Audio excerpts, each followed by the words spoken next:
What's up, homies? Let's talk about rock collecting directions. My rock collecting's gone in a bunch of directions, so I could kind of teach you guys some of the ways that you could group your rock collecting.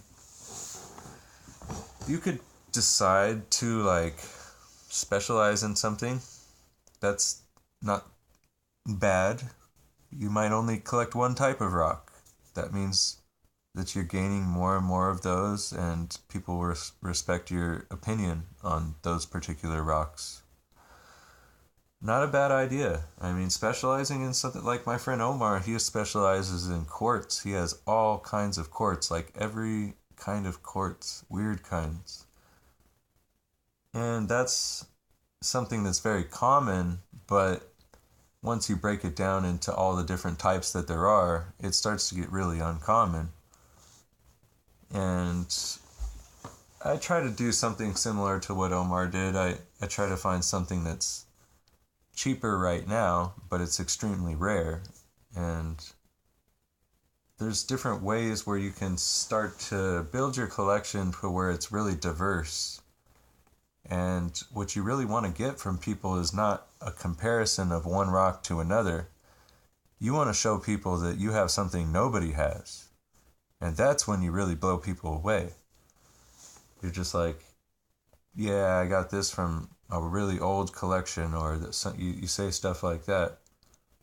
And people are like, dang, I can't get it. I wish I could go back in time, because rocks have a vintage value to them. There's ones that come out and then they fade away. And then you have to go to the older rock collectors to dig those out of their hands. And those are personal skills. Those are not digging. You can't just dig everything. You can't just buy everything. Sometimes you have to learn who has what, form a relationship, beg, borrow, but never steal,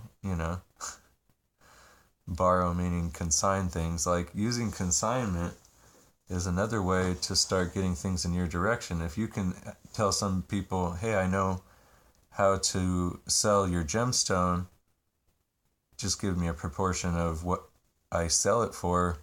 Now you've made money and you could buy other gemstones. You can never dig again, Rock collecting doesn't have to be digging. It doesn't have to be going outside of your front door, There's ways to do it. Step it up. Learn ways to get into rocks. Learn ways to make yourself smarter about rocks.